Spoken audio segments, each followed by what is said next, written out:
Ya. Buenas noches, mi nombre es Fabricio Antesana Luna. El día de hoy yo seré el entrevistador. Por favor, ¿podría presentarse, por favor? Muy buenos días con todos, buenas noches. Mi nombre es Fernando Luna y Arena, soy psicólogo clínico y estoy presto y dispuesto para sus preguntas. Muy bien. El día de hoy vamos a hablar sobre un tema que tiene mucha controversia en el mundo. Vamos a hablar sobre la discriminación, específicamente acá en el Perú. Bien, para eso tengo una serie de preguntas. Son 8 preguntas. Vamos a empezar con la primera. ¿Por qué cree usted que hay tanta discriminación en el Perú? Bien, la discriminación básicamente viene para explicarlas, el porqué de las raíces actuales. Nos tenemos que remontar básicamente hacia el virreinato.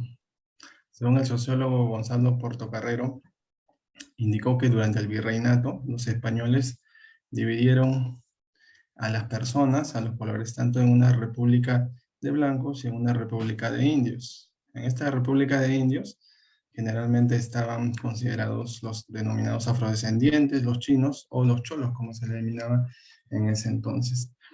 Esta división política tenía básicamente mayor preponderancia en la república de blancos, quienes tenían bastantes privilegios y muchas veces discriminaban a esta república de indios separados. Asimismo, esta de repente división de la población se fue asentando con el transcurrir de los siglos, llegó a la vida republicana. Asimismo, esta división tan solo por el color de la piel fue evolucionando a una división jerárquica. Es decir, ya no se le dividía a las personas por el color de la piel, sino ya por jerarquías, ya considerándose a las personas blancas superiores y a las personas de la República de Indios inferiores. Asimismo, ahora, hoy en día, ya la discriminación pasó mucho más allá. Ya no solo se discrimina por el color de piel, sino básicamente se discrimina por orientación sexual, condición socioeconómica, y asimismo condición física. Es decir, la discriminación está abordando ya muchos ámbitos en la vida. Por eso que está es tan preponderante en el Perú y en el mundo actualmente. Sí, excelente. Estoy de acuerdo con su respuesta. Yo también había escuchado algo sobre que la discriminación empezó en el virreinato, ¿no? Que antes de la llegada de los españoles a los indios, los indígenas, todos eran por igual, o sea, todos compartían, no había ninguna diferencia entre nadie. Pero cuando llegaron los españoles, empezó a haber, ¿no? Una cierta superioridad de los blancos, ¿no? El racismo en este caso, ¿no? El clasismo, perdón. Es correcto, es correcto. Ello considerando inclusive a las personas afrodescendientes no como seres humanos, sino como mercancías. En vista que había esta transacción de esclavos, se los vendía, se los comercializaba como si fueran mercancías. Desde ahí se veía esta discriminación. En la época del incanato, como bien hace referencia, no existía.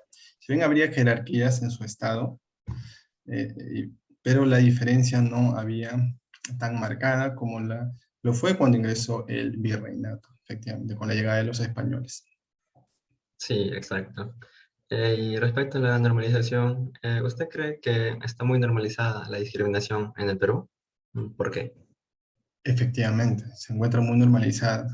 Para ello, por ejemplo, tenemos como referencia una encuesta que se generó por Ipsos en el 2018. En esta encuesta se consideraba de los encuestados, el 53% consideraba que en el Perú eran discriminadores, asimismo racistas. Asimismo, de los mismos encuestados, el 8% se consideró a sí misma racista.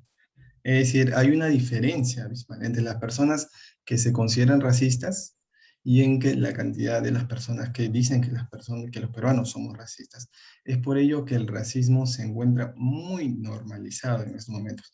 Desde la publicidad, la televisión, desde las propias familias en muchos casos, se ven estas prácticas discriminatorias, no solo por el color de piel, sino por la orientación sexual, condición socioeconómica. Inclusive hay un racismo que pasa desapercibido.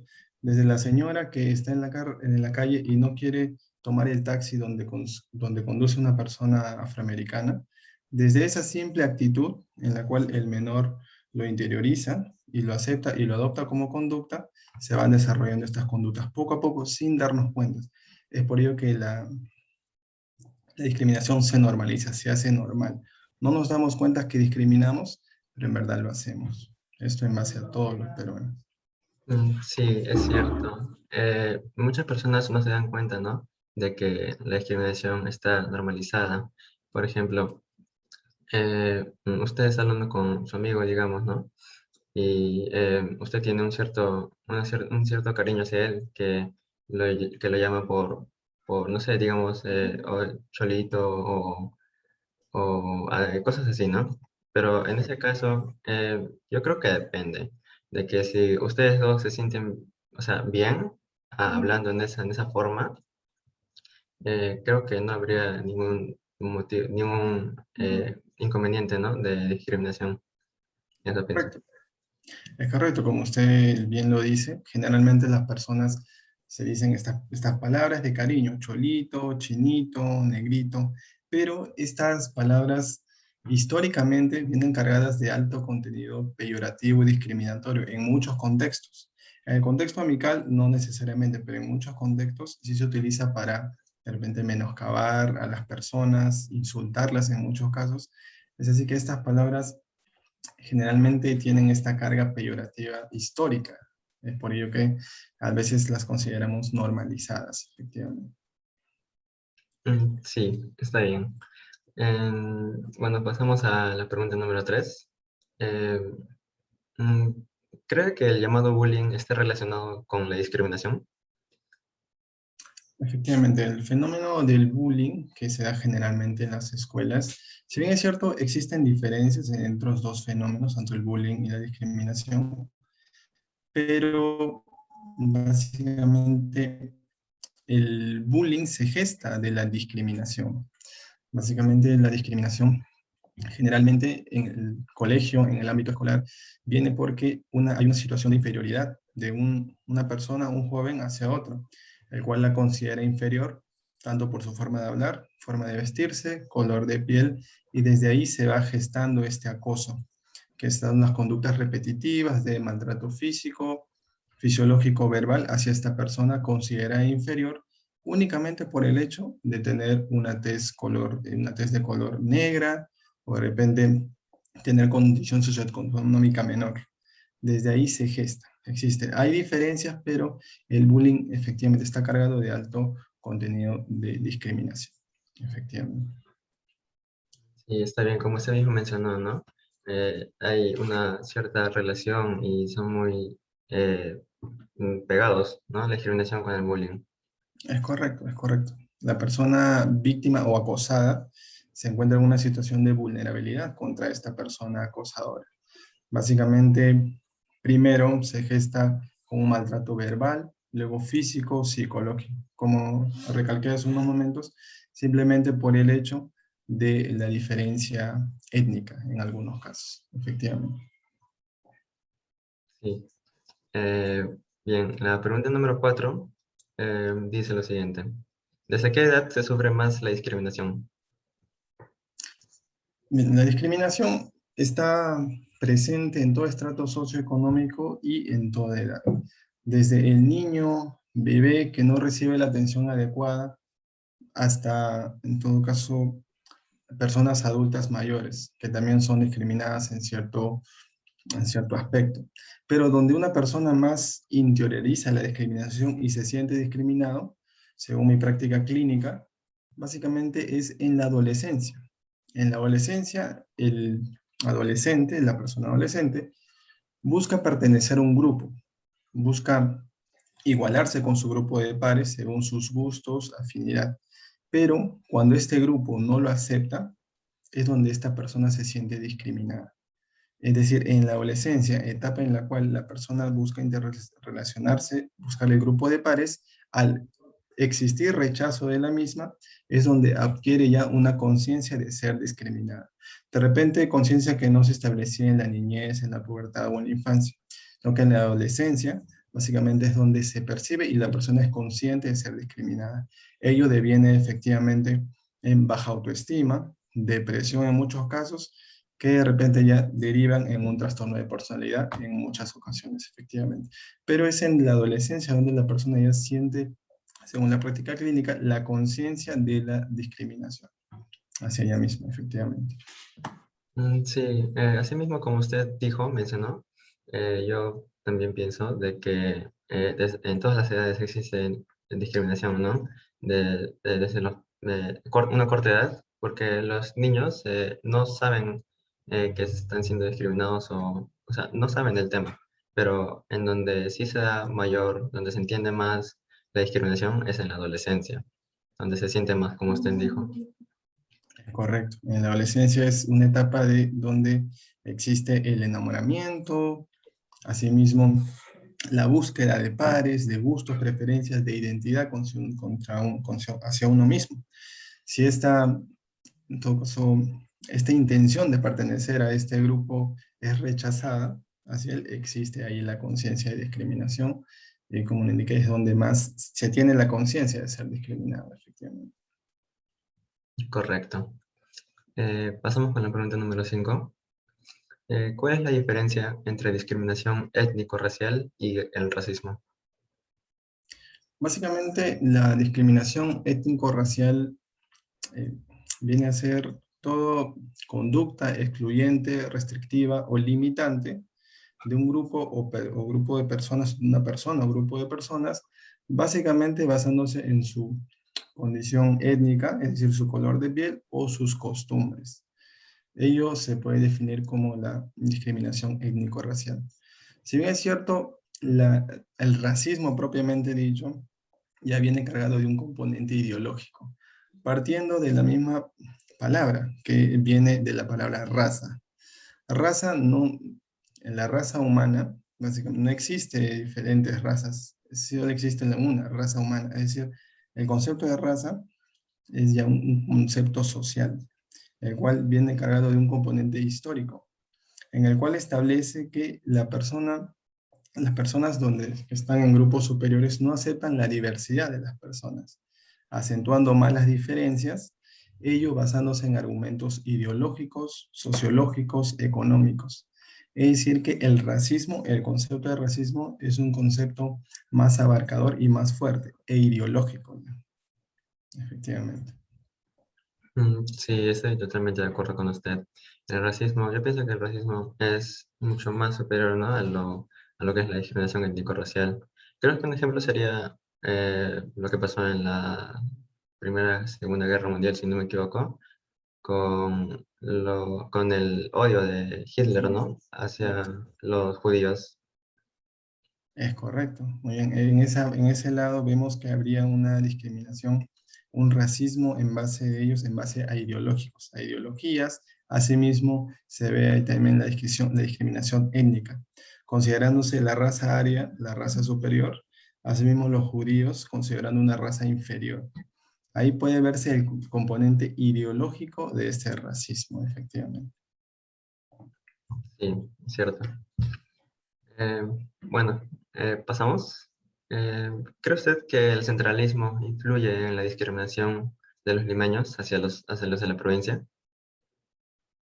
Efectivamente, el fenómeno del centralismo es uno de los factores en la cual inciden en la mayor, en todo caso, preponderancia del racismo o la discriminación en el Perú. Siempre se ha considerado Lima como el centro del Perú, es decir, Lima es Perú. Y si una persona, por ejemplo, de provincia, llega hacia Lima, esta persona se siente extraña, y el limeño o el criollo siente a esta persona que no es como si le estuviera invadiendo su lugar, su espacio. Es por ello que ahí se generan condiciones de racismo, conductas despectivas, palabras peyorativas, maltratos físicos, psicológicos, porque esta persona siente que ha sido invadido en su espacio.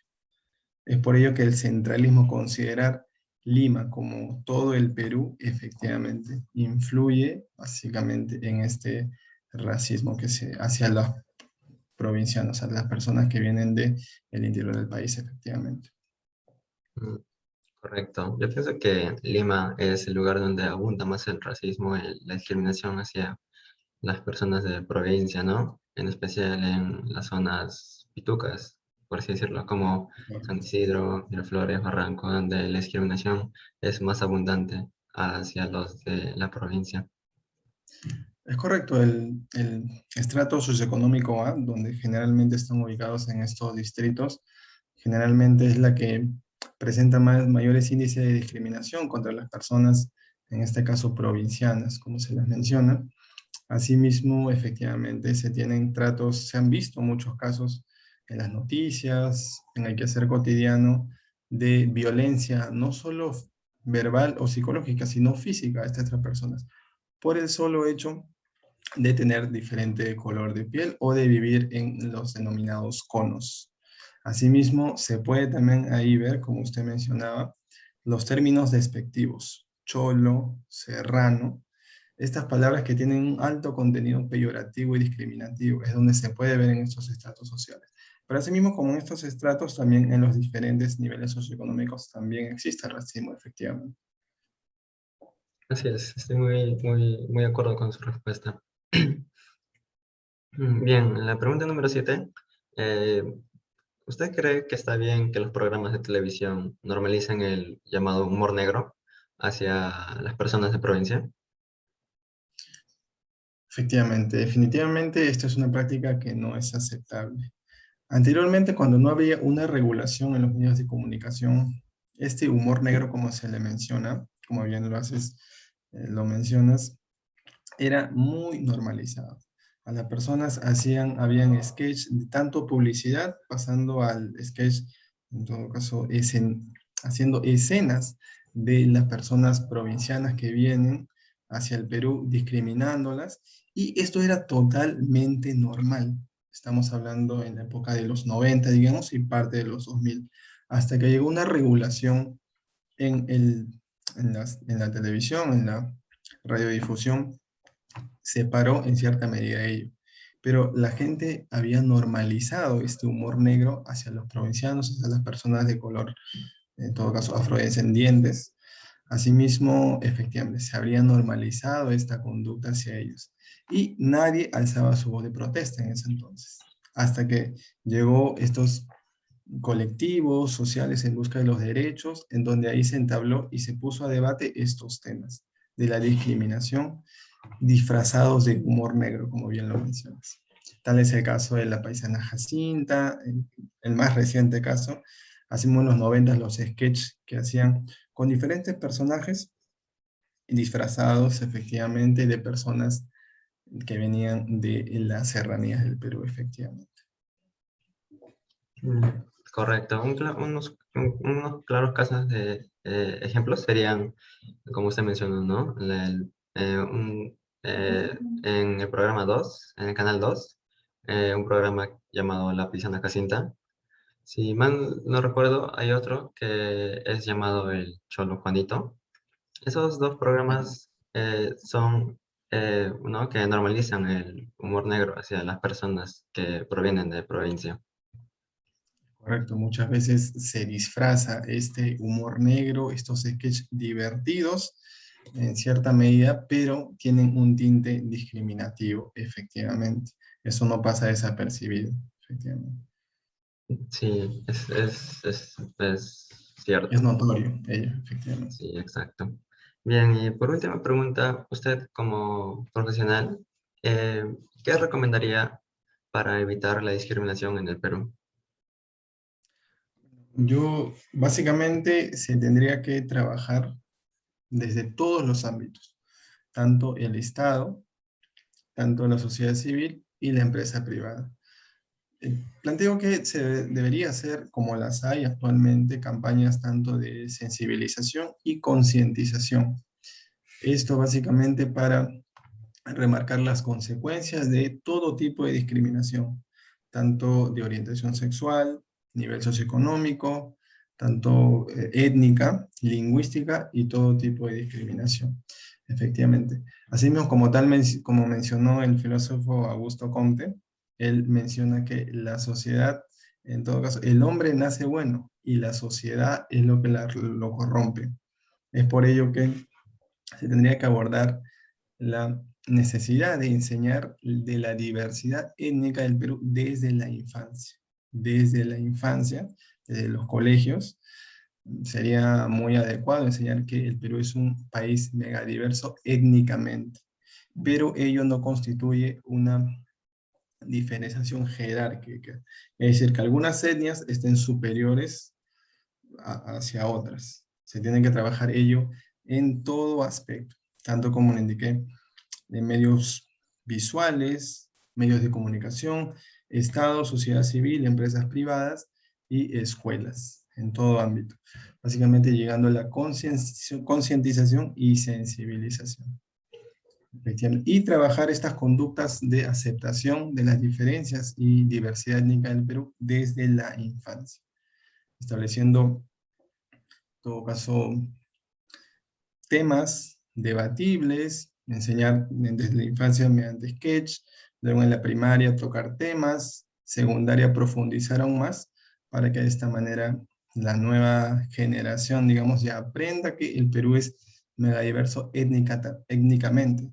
Y ello no considera tampoco una jerarquía de etnias, sino todos son iguales, en todo caso, hablando porque somos efectivamente humanos todos al final, efectivamente. Sí, está bien fundamentada su respuesta. Como usted mismo mencionó, de acuerdo al filósofo, de que todos nacemos buenos, solo que la sociedad nos cambia, ¿no? Ahí influye mucho con las personas que nos juntamos, el pensamiento de nuestras familias, si son clasistas, racistas, xenofóbicas. em, Eso, no, eso hace que nosotros cambiemos nuestra forma de pensar. Podría ser que nosotros tengamos una forma clara eh, de, o sea, aceptar todas las diferencias que hay en el Perú, pero por culpa, ¿no?, de algunas personas cambiar eso, a llegar a ser peores personas. Es correcto. El Perú es étnicamente, históricamente, un país megadiverso, tanto en climas, flora, fauna y también étnicamente. Es así que en el caso exclusivamente del Perú se tiene que aprender a aceptar esas diferencias, a aceptarlas para poder llevar una convivencia en paz, efectivamente. Sí, bueno, eso sería todo, toda la entrevista. Quisiera agradecerle por estar aquí, por habernos compartido nuestro tiempo, su tiempo. Muchas gracias. Muchas gracias a usted, joven Fabricio. Cuando usted desee, estamos para ayudar. Eh, gracias. Chao, hasta luego. ¿Cómo se pausa? Acá, ¿no?